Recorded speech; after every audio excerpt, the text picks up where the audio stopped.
রাজার ঘরে ছোট রানী এলো পদ্মাবতী, রানী পদ্মাবতী। রাজার আরো 6টি রানীর ছিল না সন্তান, পদ্মাবতীর কোলালতে মিলল সমাধান। বছর যেতে জন্ম নিল 7 ছেলে 1 মেয়ে, হয় খুশির আকাশ হঠাৎ কালো মেঘে গেল ছেয়ে। হিংসেতে যায় জ্বলে পুড়ে বাকি 6টি রানী, যুক্তি করে ঘটায় ওরা 7 কুমারের হানি।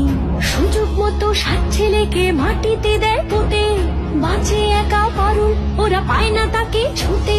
ধাইমা বাজায় সেই মেয়েকে বড় করে তোলে, 7 ভাইকে পায় যে পারুল 7টি চাপা ফুলে। এত কিছুর পরেও রাজার বিপদ যে কাটে না, সূর্য নগরে সুখের সূর্য আর ওঠে না। হিংসা বিবাদ বিচ্ছেদ আর প্রেমের কাহিনীতে পারুল বোন কি পারবে 7 ভাই চম্পাকে জাগাতে?